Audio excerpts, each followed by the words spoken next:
Hello everyone, welcome to the series on AI agents beyond Jupyter Notebook. In the previous video, we have connected external information via tool to our AI agent. In this video, let's understand how to add context into the AI agent so that everywhere, whatever action the AI agent does, it has the context of the user.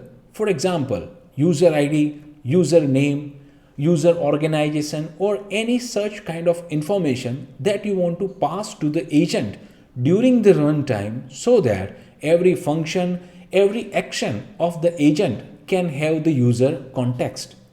So in this video, let's start and add context into the AI agent. So now I am here on the Visual Studio Code where we have been writing the code. Let me close all of these files. Now in the agents folder, I'll create a new file UserContext.py, and there I'll add a few amount of code. Here in the user context, I'm adding chat ID, first name and is bot. This is just to make sure that the incoming request is not from a bot. So let me save this. Now we will use this user context everywhere into the agent. Let me start with the main agent. Here we will add all the user context by this. So you can see I'm saying that user context. When I define this user context is available everywhere. Let me remove this few unwanted things from here. And let me save this, and yeah, we don't yet need this thing. By this way, we add user context into the agent. Now let's see how we can add the user context into the runtime. So that means from the input request from Telegram, we need to do something here to generate the context of the user. For that, I will be modifying this util telegram.py to get the context of the user, like the first name, the user is a bot or not, and chat ID. So I'll be modifying some of the methods here. You can see we have send message, then extract chat ID from update, extract message text from update, and extract user info from update, and I'm generating user info. So I'll save this. Now if I go into the route Telegram, we need to capture the things here. So I'll just very quickly copy few amount of code. Okay. So the first thing we are doing is extracting the user information. Once user information are done and with us, I'm creating a user context, chat ID, first name and is bot, and then I'm passing that context into the run method. So you may have a question like, hey, there is nothing exceptional this line is doing in the application, but I'll show you how we can use the context inside the function. So for that, let me go to agents and agent tools.py. I will be slightly modifying this function.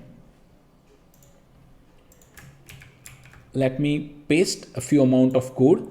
So what I have done is that we have this data class location, then there is run fetch weather. This takes the context on the runtime. Now this context can be used here like this. When I receive the context, I'll be sending a message to the user saying like, hey, I'm fetching the weather for this city and in this units. So this is how you can get runtime context when basically AI agent runs the function. And basically in order to do that, I need to create a function tool class like this, while passing everything into the class, and we will have this function tool. Now it seems everything should work. Let me save the information and very quickly go to the Telegram and let's try the same message one more time.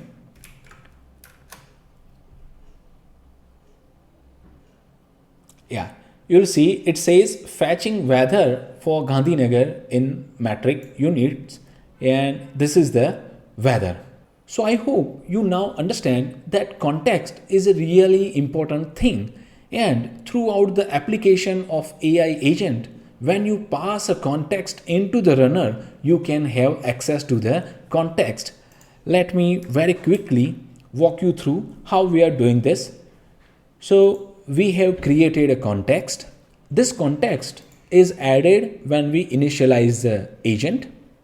And once we initialize the agent, we can then create a runtime context. So consider this is coming dynamically from the database. Let's say you have a different application, you save user information, and from user ID or WhatsApp ID or a Facebook Messenger ID or any other reference of the user whose request is coming on the route, you fetch information from database and create this dynamic information, pass it along the runner so that in the, for example, tool, you can have that information.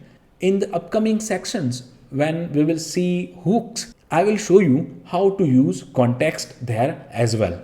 I guess this is it from my side for this video. I hope you have gained some knowledge out of this video. If you face any issue running the code samples I have shown into the video, get back to me into the comment section. I'll surely try to help you. Finally, if you like the work I put on my YouTube channel, consider subscribing to my channel. That helps. Thank you for watching. Enjoy the life, feel the music. Peace.